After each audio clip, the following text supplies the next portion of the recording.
shalom. Que la paz del Eterno sea con cada uno de ustedes. Gracias a cada uno de esos hermanos y amigos que son parte de este canal, de esta comunidad. Gracias por su apoyo y por seguir ayudándonos a llevar este mensaje. Hoy queremos contestar una pregunta o una petición que nos hizo nuestro hermano Alex. Hermano Fran, le pido si puede que hable sobre el pasaje donde Jesús dice: deja que los muertos entierren a sus muertos. Gracias Ale por tu petición y por la confianza.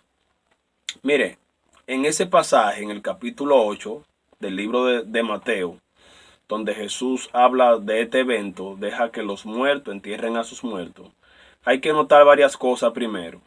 Y lo interesante de este pasaje, que antes de Mateo hablar de este episodio, de este evento, Mateo habla de tres sanidades, de tres milagros que ocurrieron antes de llegar a esta parte. Habla de la sanidad de un leproso, habla de la sanidad de un centurión, de un siervo del centurión, al cual Jesús le dijo que iba a ir a su casa. Y él le dijo: no, Señor, solamente di la palabra y mi criado sanará. Luego, más adelante, habla del milagro donde Jesús va a la casa de la suegra del apóstol Pedro y dice que esta tenía fiebre, estaba postrada. Y Jesús la sanó, le tocó y fue libre de ese espíritu de enfermedad. Y dice ahí mismo en ese pasaje que muchos fueron sanados de diversas enfermedades. O sea, es interesante ver que después de tres milagros, de tres eventos donde ocurrieron sanidades, Mateo, que es el escritor de este evangelio, introduzca esta historia acerca primeramente de un escriba que se le acerca a Jesús en el 19 del capítulo 8, que dice: y vino un escriba y le dijo: maestro, te seguiré a donde quiera que vayas. O sea, como Mateo, después de tres milagros, de una serie de manifestaciones milagrosas, introduce este evento donde se le acerca un escriba y le dice a Jesús que él le va a seguir donde quiera que él vaya. Jesús le dice: bueno, las zorras tienen guarida y las aves del cielo nido, mas el Hijo del Hombre no tiene donde recotar su cabeza. O sea, hablando de lo que cuesta seguir a Jesús. Cuando hablamos de un escriba, señores, estamos hablando de una persona que su profesión era dedicarse por entero al estudio de la Torá, de la ley, de la escritura. Dice que era escriba y maestro. O sea, para Mateo, señores, era un milagro que un escriba y maestro se acercara a Jesús y se hiciera de Jesús discípulo de él. O sea, este maestro prácticamente está diciendo: mira, Jesús, tú eres el más duro que yo he conocido, nadie como tú.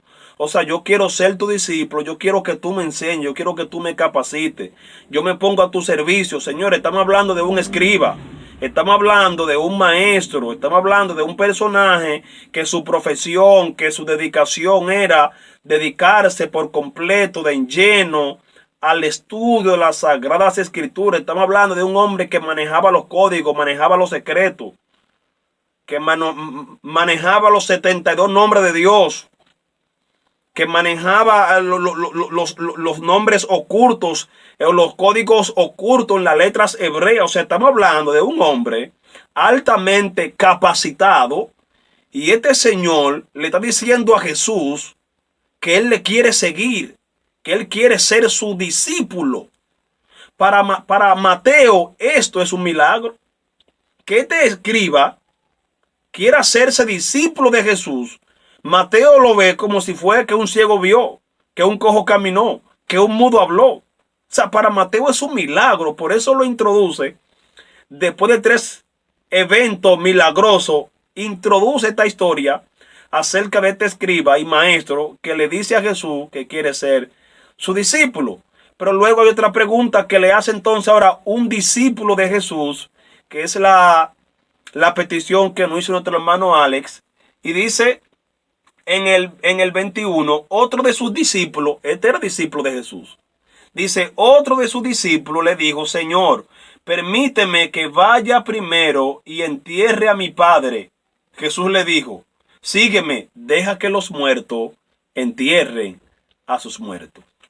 A simple vista, cuando vemos esta pregunta que le hace este discípulo de Jesús, porque aunque era discípulo, pero no le seguía constantemente como los otros 12 discípulos que siempre estaban con Jesús. Jesús tenía muchos discípulos y no todos estaban con él a la misma vez como estaban o como estuvieron los 12 apóstoles, Pedro, Judas, Mateo, etcétera, etcétera.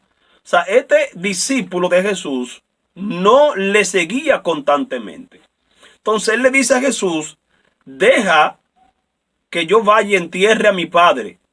Y Jesús le dice, deja que los muertos entierren a sus muertos. Cuando vemos este escenario, lo que entendemos o lo que literalmente mucha gente interpretan es que al joven se le murió su padre y él le dice a Jesús que le deje ir a enterrar a su padre que ha fallecido.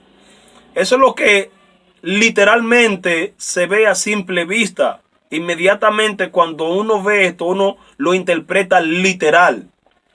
Y uno comienza a explicar y a enseñar que se le murió el padre al joven.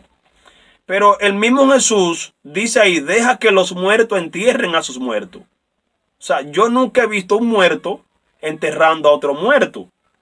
O sea, ahí mismo vemos que no es literal el lenguaje que Jesús está utilizando. O sea, no es un lenguaje literal. O sea, dentro de la cultura hebrea, al igual que todas las culturas del mundo, tienen términos que son propios de esa cultura. Cada cultura tiene un lenguaje, tiene términos que son propios de ella misma. Y Cristo le está diciendo a este joven, o el joven lo que se está refiriendo es, deja que yo cumpla con la responsabilidad de mi padre y luego te seguiré. O sea, luego me voy a marchar detrás de ti, me voy a hacer un discípulo, no solamente seguirte de lejos, sino estar constantemente contigo. O sea, esto es lo que él está diciendo. O sea, deja que yo cumpla. Ese término se refiere a que el hijo estaba obligado a cumplir con la responsabilidad de cuidar a su padre mientras el padre viviera. O sea, era una honra para un hebreo, para un judío, para una persona de esa cultura, darle sepultura a su padre o estar con el padre hasta que el padre fallezca. O sea, cuando él hacía esto, ya entendía que cumplió una asignación, cumplió una obligación que como hijo le correspondía, que era estar con su padre hasta el último día de aliento o de suspiro, de suspiro que tuviera su padre. Entonces a esto era que se refería. No era que al joven se le murió el padre y Jesús le impidió a que vaya y lo entierre. No, Jesús está diciendo, o sea, sígueme. O sea, porque hay una prioridad que es el evangelio. O sea, el evangelio está por encima de cualquier otra cosa. La asignación, el llamado que Dios ha puesto sobre cada uno de nosotros está por encima de cualquier otra obligaciones que nosotros pudiéramos tener, ya sean propias de la cultura o ya sean propias de nosotros mismos. Aquí lo que se está viendo entonces es la preeminencia de seguir a Jesús por encima de cualquier otra cosa. O sea, seguir a Jesús. Por eso muchas veces Jesús habló de lo que cuesta seguir a Cristo. O sea, lo que costaba seguir el evangelio. O sea, hay un precio que pagar. Seguir a Cristo cuesta.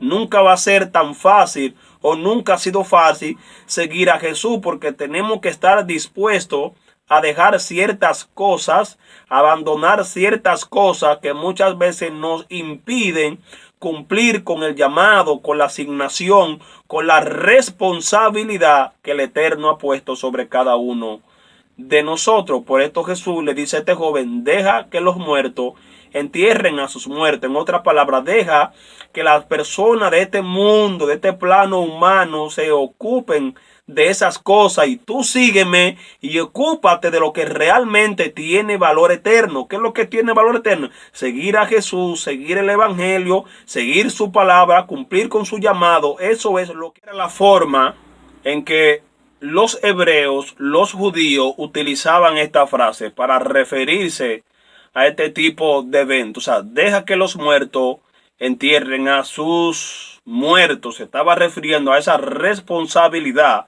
que como hijo a él le tocaba, y era una honra, era un orgullo que él pudiera cumplir con esa responsabilidad de enterrar a su padre. Y Cristo lo que está tratando es de que este joven no siga aplazando la decisión de seguirle. Él dice, no, sígueme y deja que los muertos entierren a sus muertos. O sea, deja que otros se ocupen de esa responsabilidad y tú sígueme porque tengo gloria para ti, tengo presencia, tengo un ministerio, tengo un llamado, tengo algo especial para ti. Entonces yo creo que Dios en esta hora le está diciendo a alguien que no siga